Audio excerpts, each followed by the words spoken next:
Welcome to Vicious Whispers with Mark Tullius, your source for horror, sci-fi, suspense, and all things violent. Hey, what's up, guys? Thank you so much for joining me today on Vicious Whispers with Mark Tullius. Today, at the end of the episode, I will play a short story from Somber Stroll.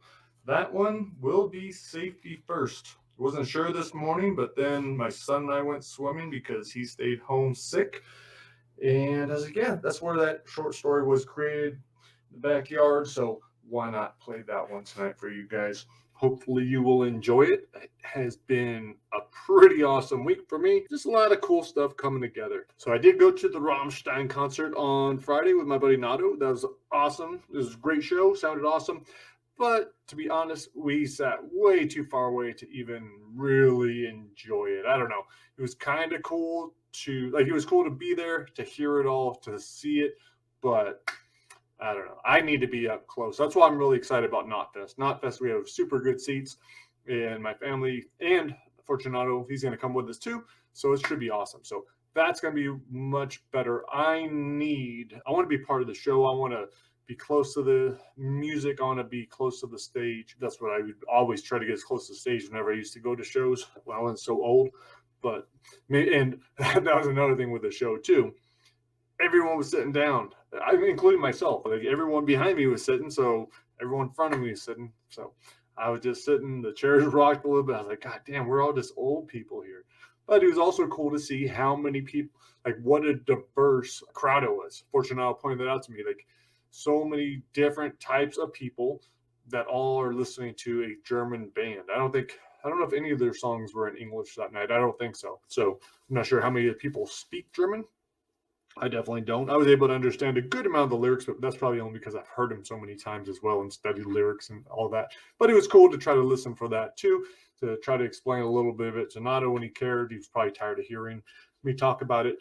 But what he was really probably tired of hearing me talk about was Dethfest Confessions. That is the anthology I'm planning that's based on Trying to Die at Dethfest. So Trying to Die at Dethfest, all kinds of terrible stuff happens at this huge heavy metal festival.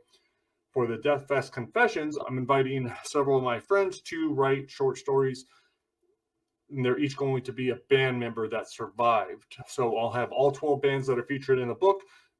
Each of these authors will take one of those bands and pick one member from it and tell the story about how they experienced that day, what they did. Who knows if they killed people? Who knows if they for sure lost people.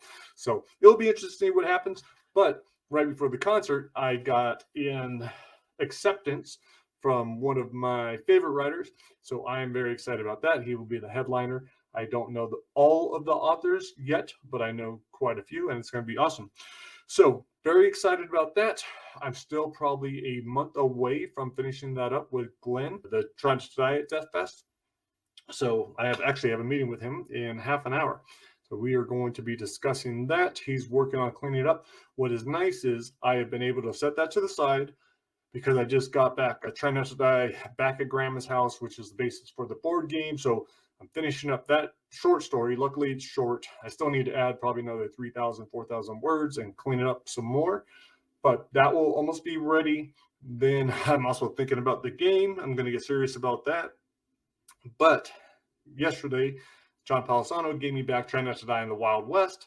And so I need to go over those final changes. And we still need to, I think there's like one or two more little death scenes we need to clean up. So that one's minor. So that will have my full attention come Monday, or I'm going to be reading over it this weekend. So I definitely got a lot of stuff going on. And I just had a meeting with my nephew, Luke. We were talking about Trying Not to Die in the Second Civil War, and that was an awesome discussion. We had a 40-minute conversation, but we were able to really figure out the majority of the chapter, or at least the first section of it. But I was like, that was cool. That was good. He now understands how I work, how I just want him to put ideas down. Like, we're not trying to write a story right now. We're not trying to come up with the right line. We're not trying to come up with the right, anything. We're just trying to come out with all the ideas. Like, man, this is what I do. This is what I see. This is who's there.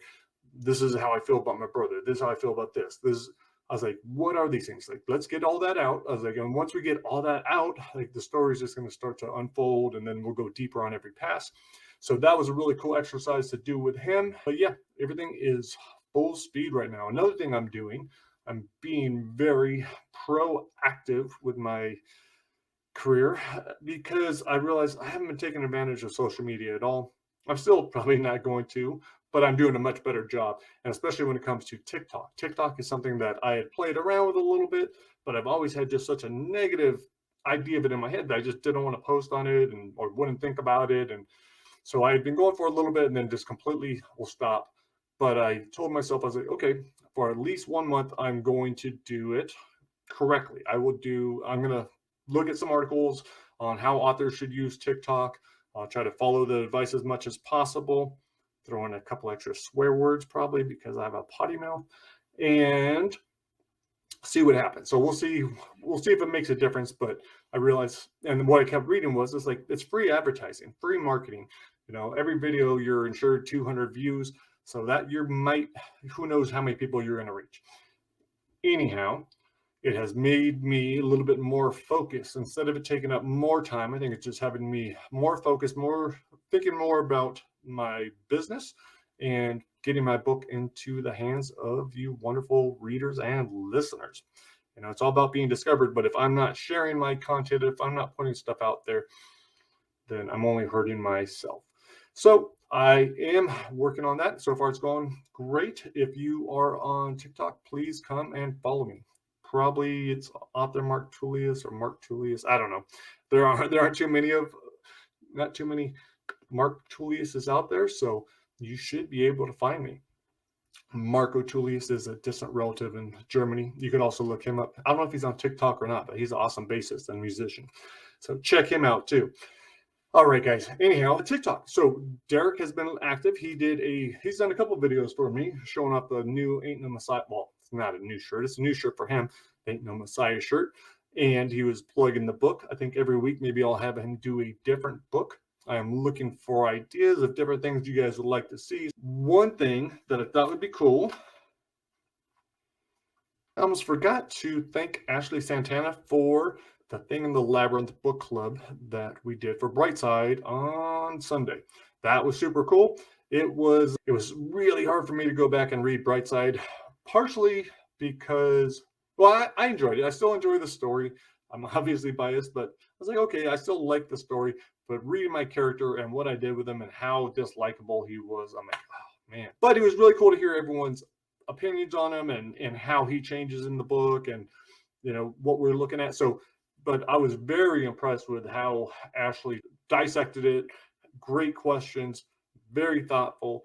Yeah, I'm really looking forward to working with her on a Try Not to Die. We still haven't set that up yet, but yeah, that was really cool. I would definitely love to write with her. Another writer who I talked about recently that I like to work with is Kevin David Anderson. We're going to be doing a Try Not to Die. We haven't signed a contract yet, but we're going to do it. And he is also probably going to be in the Dethfest Confessions. I just sent him a message about that today because I finished reading his Night Sounds, which was awesome. That's a collection of short stories. I don't know when it's coming out. I was able to read the uncorrected proof, but yeah, pretty awesome stories. I was amazed at how he can create these monsters that I don't know, they seem impossible, but he just pulls it off brilliantly. Everything's believable. I love the way he does his characters.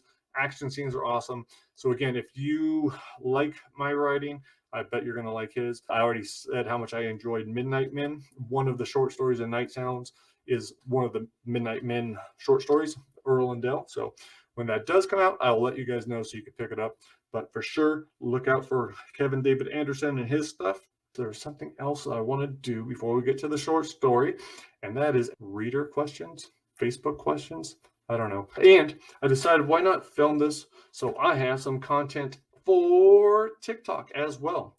So today, I said on my dark and disturbing fear-filled fiction group, god damn, say that 10 times fast, I told them that I was having a hard time getting motivated to do today's podcast. Sometimes I'm just not feeling like it, especially when I'm being very creative. I don't want to take the time to talk about how I'm being creative. I'd rather just keep being creative. But I realize the importance of it. There's something I need to do, I want to do, so I'm doing it. But I told them I needed help. I wanted some questions. All right, so let's get to these questions. The first one The first three are from Don Young. He has some good ones. I encouraged him to continue because I liked his first one so much. So let's get to this.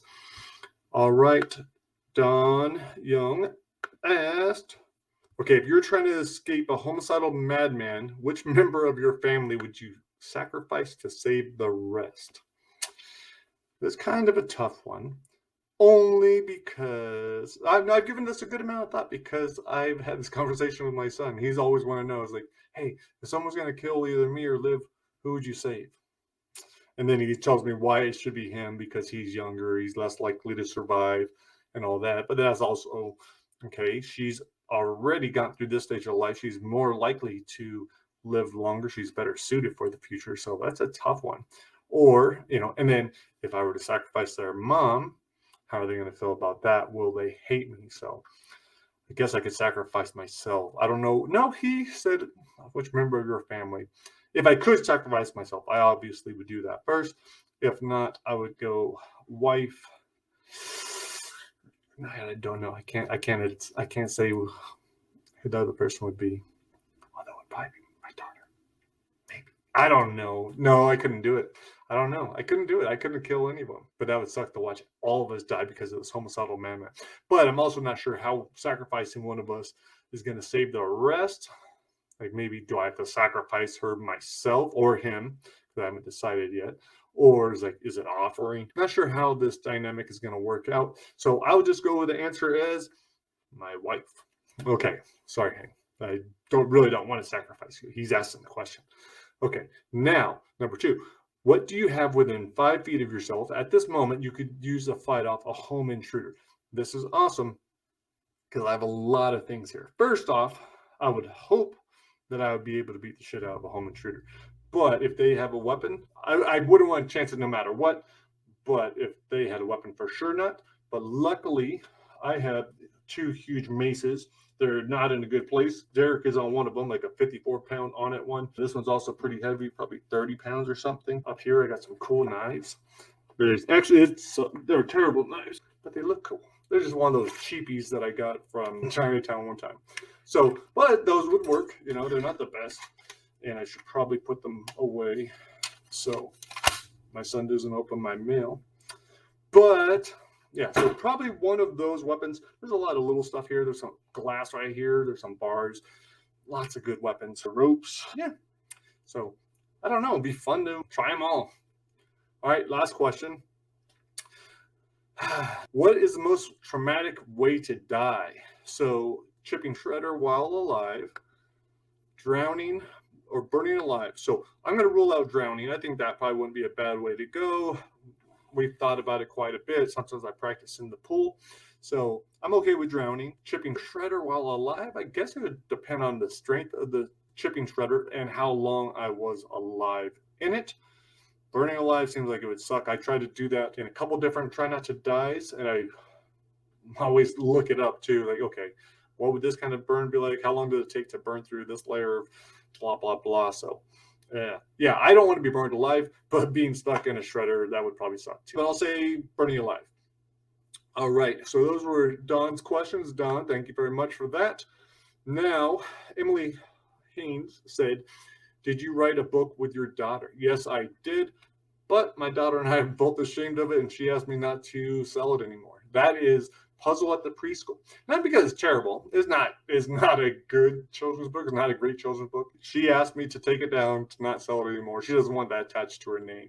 So I get it. It's not something I was super duper proud of. But at the time, it was cool to produce something with it. Now, we might be writing something really cool together. We already plotted it out together. I have her name on it, but that's Try Not to Die in 25 Perfect Days. She helped create all the characters, or not all the characters. She created lots of the characters. Also, just this utopia, where the story was going to take place, what takes place in it. We just need to revisit it. So maybe when she is on summer break, maybe it's not this summer, maybe it's the following summer, maybe it's in 3 summers. What's cool now with all these different Try Not to Dies, man, there's always something coming. So whenever we write our book would be awesome.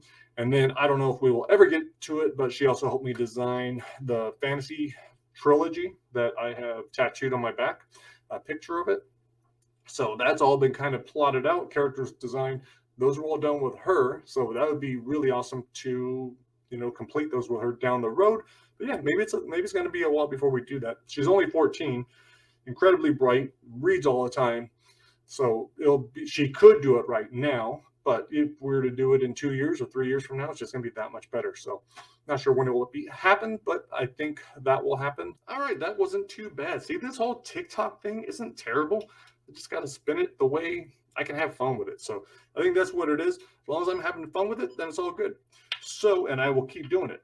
That's what I think my brother convinced me of that. He's like, man, if you want to change someone's mind on something, you're not going to do it through anger or any other things. But if you can show them that you're happy from your decisions, if you're in a good place, other people will want that. And yeah, this week has been a cool week, a happy week. I'm taking care of myself with yoga, with exercising. I can barely move my goddamn arms because I worked out a little bit too hard the other day. So I've been walking around like a little alligator. But besides that, I'm not going to complain. Life is beautiful. I'm very grateful, very happy to be here. Grateful that you guys are listening to this. That's super cool. I appreciate it. So we will go out on a story from Somber Stroll. This is Safety First, narrated by T. Quone. Hope you guys dig it. Have an incredible week, and I will talk to you later. Peace.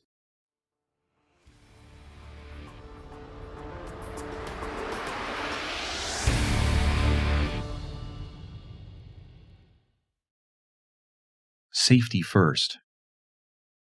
I used to be excellent at caressing clients, listening to their problems and plans for vacations, stroking their egos. But now on calls like this, all I want to do is scream. Just send me the information so I can do my job and get the fuck off the phone already. Susan's pretty hot for 50, crediting her workouts and diet, and I know why she won't end the call.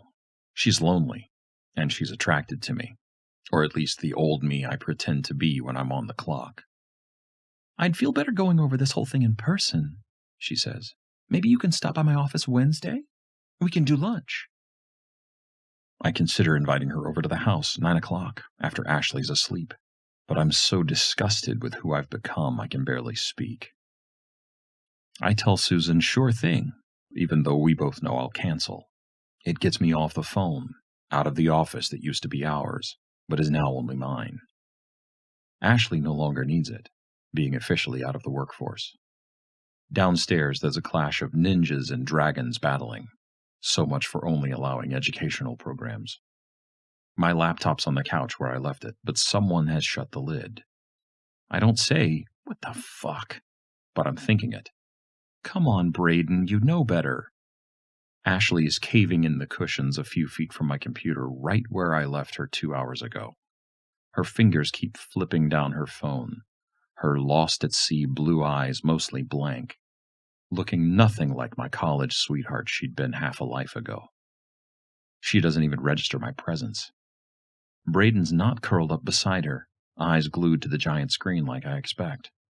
I mute the TV, wait a second for him to pop out of one of his hiding spots. I don't have time for your games, I say, wondering how hard he slammed the lid, and whether it cost me any work. Get in here now. Ashley stops slouching, puts the phone down. Why, what do you do now? She says, sounding like her lunchtime pill is still pulling her down. I point at the laptop, biting my tongue because she's too fragile to yell at, and it won't help anyhow. Yeah, I should never leave work where Braden can reach it. But Ashley's one job is to watch him. I head to the kitchen, which is half empty. Half of his 3-day-old birthday cake still sits on the counter. Fine, your cake's going in the trash, Ashley says. He's probably in the bathroom. I march to the stairs, pissed that I'm losing my cool. He should still say something. The bathroom door is open, but it's obvious no one's inside. Braden knows not to go in the other rooms. Ashley scoots to the edge of the couch, puts both hands on the coffee table to steady herself. Her eyes go wide. Is that the pump? I hadn't noticed the low rumble. The back door is ajar. The alarm's 9-volt battery sitting on the top of its casing. Ashley's on her feet yelling as I throw open the door and fly down the porch steps. Braden's next to the rock slide in his bright Superman shirt, a foot from the pool pump gate, maybe 2 from the deep end. The back door slams shut behind me, and Braden jumps up, loses his balance. I've never run this fast. Rounding the corner of the shallow end, screaming his name. Sit down! Braden drops the stick he's been holding, his chubby arms wheeling, his shirt not giving him any superpowers. He keeps stumbling, then goes over the edge. His back smacks the water just as I grab his wrist and yank him into my arms. His ghost-white face turns red, our hearts thundering against one another. I backpedal from the pool away from the gate and notice the stick Braden dropped. It's difficult carrying him up the stairs to the house because he's all wet and squirmy and starting to freak out. I set him down on the porch, probably harder than I should have. No, you don't get mad at me. Braden scrunches his face and throws a half-hearted punch with no intention of it landing. He changes tactics, grabs his arm, and starts crying. You hurt me. I get down on his level, my face a foot from his. He needs to understand this is serious. No. You were a bad boy. That was naughty. His wrist is already purpling from my fingers. I'm sure it hurts, but it'll make for a better lesson. Plus, he cries like this every time he gets in trouble. I hear a soft shuffle and my heart skips a beat.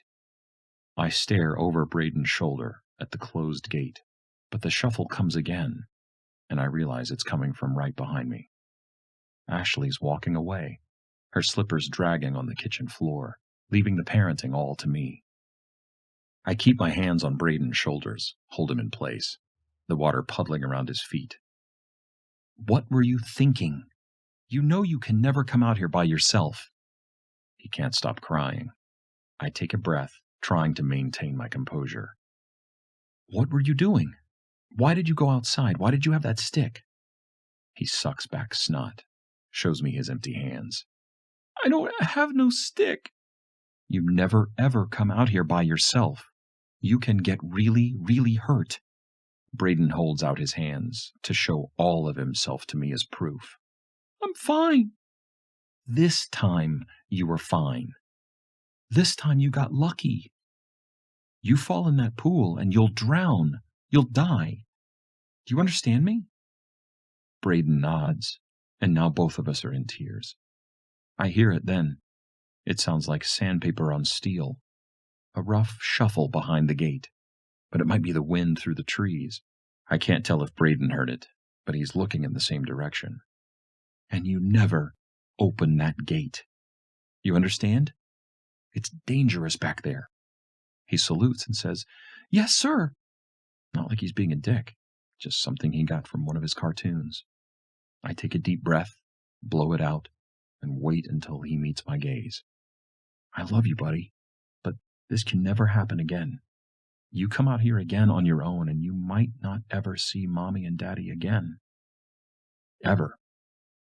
What a shitty thing to see his little brain comprehend, that his parents could disappear forever.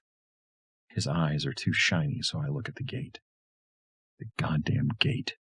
You won't come back. Braden's been out for 5 minutes, starfished on the top sheet, mouth hanging half open.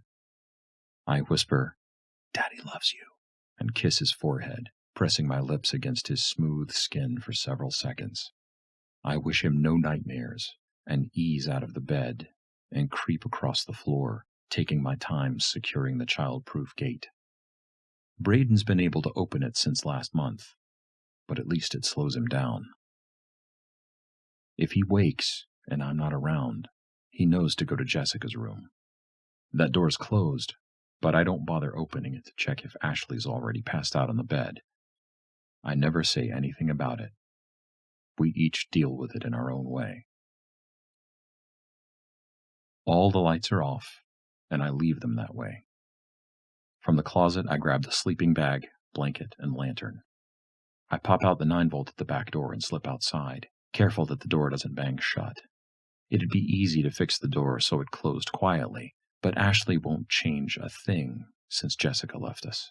And in what was the hardest thing to hear her say, she said she felt safer having a backup alarm. The pool light is on, a deep purple glow, another thing Ashley won't change. I've always thought it's too eerie, although I do like how I can't quite see to the bottom.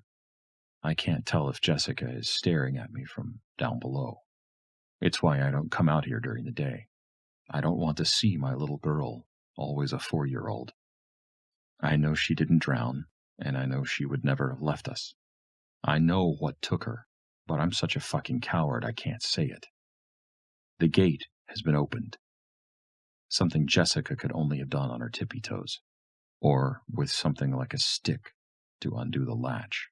And there was absolutely no way she could have scaled either of the giant fences enclosing the small area next to the pool pump hidden behind the waterfall. The cops examined all 3 neighboring yards, but couldn't find any tracks or traces.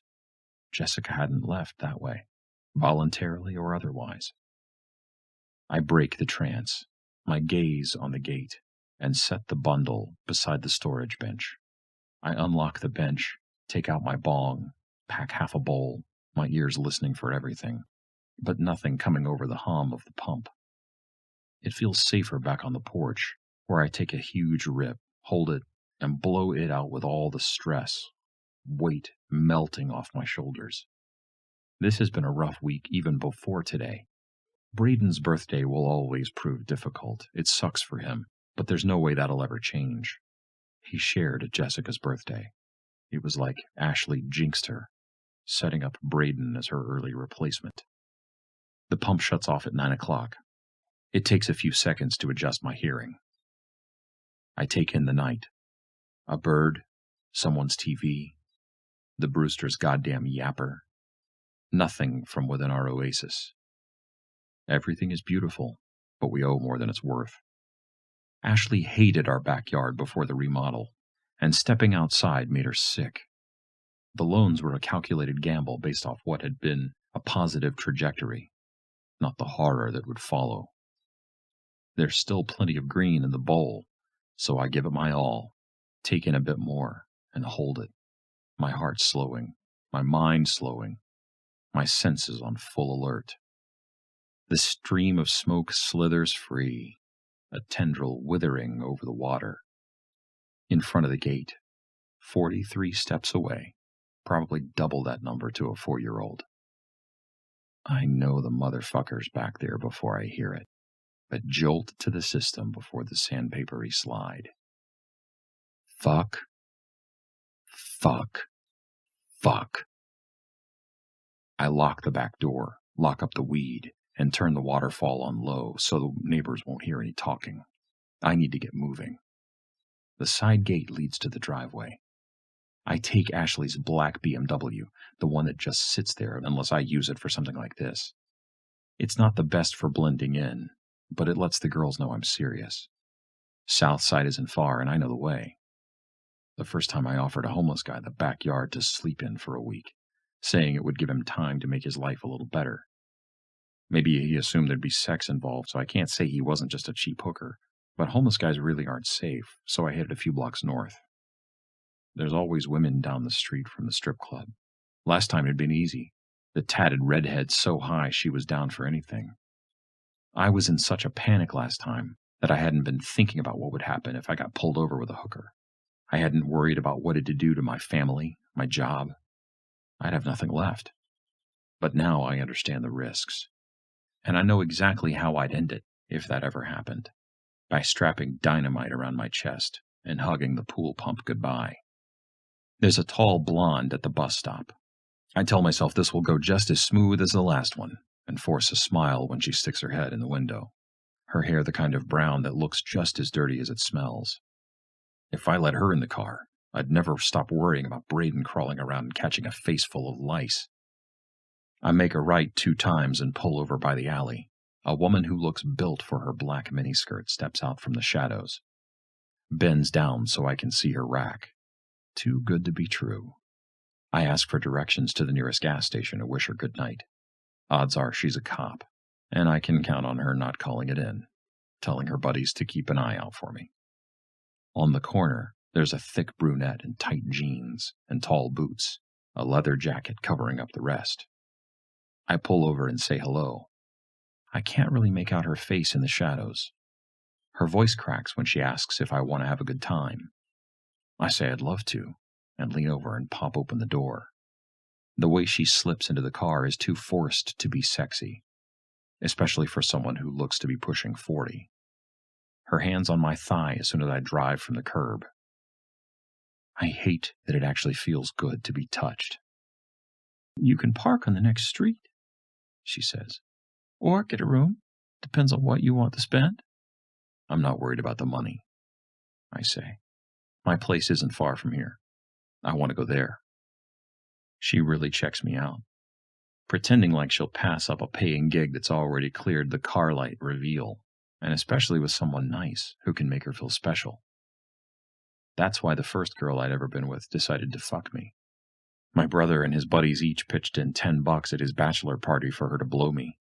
I was scared and didn't want to, especially with a room full of guys listening on the other side of the door. But that's when I found out it's next to impossible to say no if her hand's already wrapped around me. There was no stopping her when she slid me right inside. No condom, no problem. A couple of pumps on the bathroom counter. I wasn't one to judge. "I don't usually charge by the hour. How long you planning?" "I'm a couple more streets down here. I'll have you back by 10. I just want to lay with you under the stars." She looks hurt. "You don't have to be an asshole. Let me out." "No, I'm serious."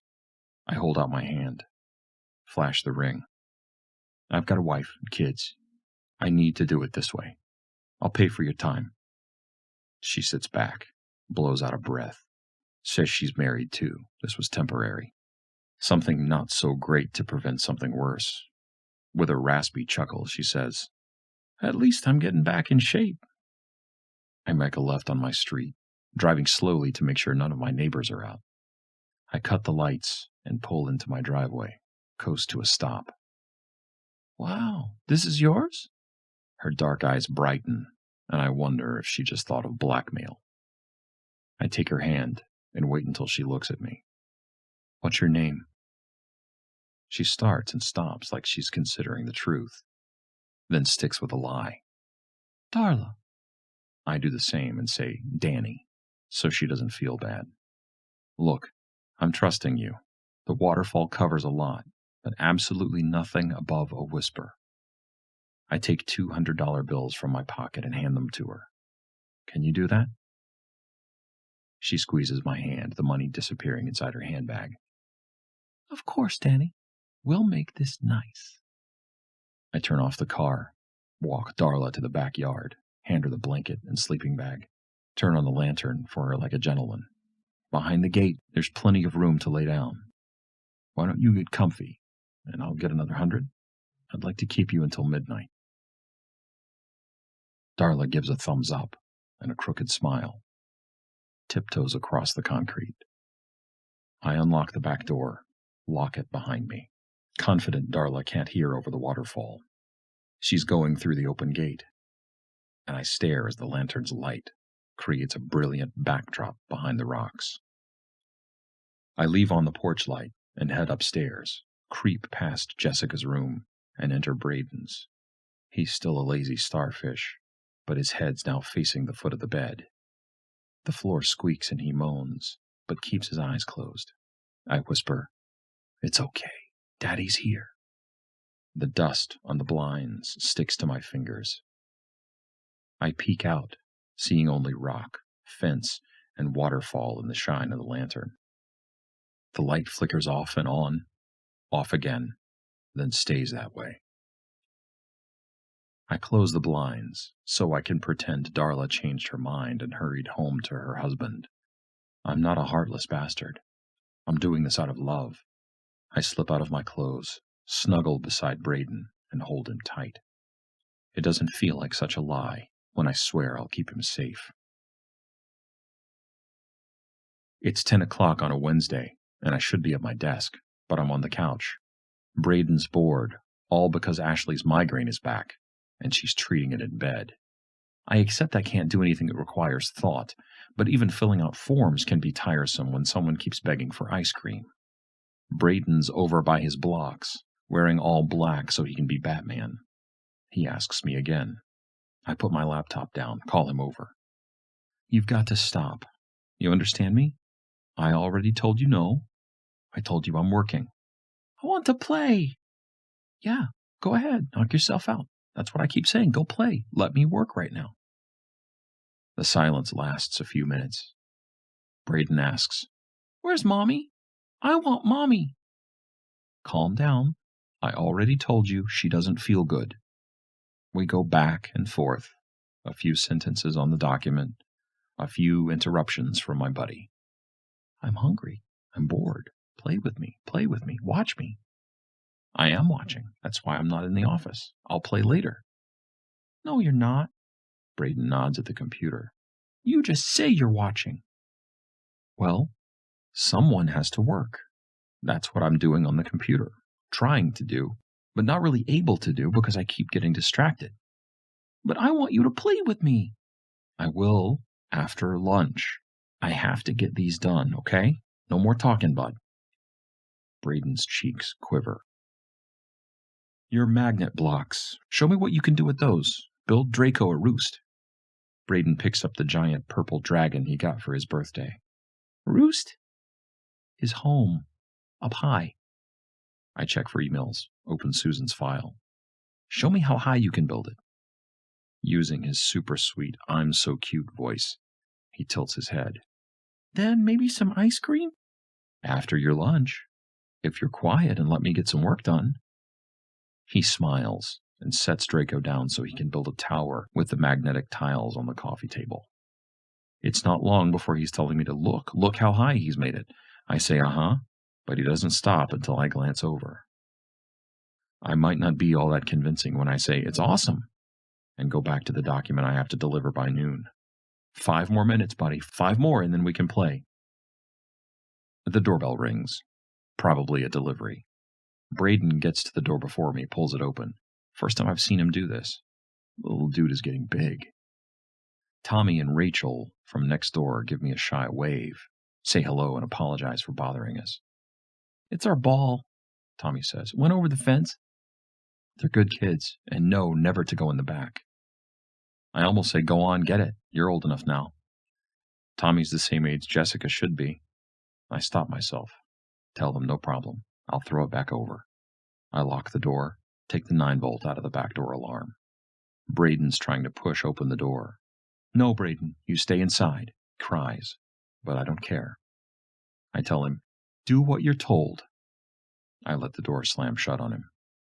I take a deep breath and blow it out. The pump's off. I strain to listen, but all I hear is the neighborhood. I think I might have heard the shuffle last night, but I couldn't be sure. I didn't want to be sure. I don't want to make another drive. With one eye on the gate, I head for the football sticking out of the bushes. My fingers have just touched pigskin when the unmistakable shuffle paralyzes me. I hear it again and clutch the ball, spin, ready to release as hard as I can. The gate's still closed, nothing visible. Braden laughs from the porch, his hand to his forehead. You are silly. I point. Get your ass inside, now. He disappears as I toss the football over the fence, head inside after him. I shout for Braden to come over, but he's grabbing himself and saying he's going to have an accident. I help him with his shorts and forget how mad I was as his little butt scurries up the stairs. I tell him to wash his hands when he's done, because he's been known to go exploring. He says, I know, closes the door behind him. Back at my computer, I realize there's not much left of the document. But Braden returns too soon. 5 more minutes, all right, bud? Braden stops beside the coffee table and admires his tower with Draco roosting on top. He says, Mommy wants you. She's crying. I mumble, of course she is, and set down the laptop. I turn on the TV and tell Braden to watch a show. Don't come up. Braden promises he won't and plops down onto the couch, eyes glued to the twirling ninjas. Jessica's door is open, but Ashley's asleep, snoring like she's been at it for a while. On the nightstand next to her is the ever-present pill bottle.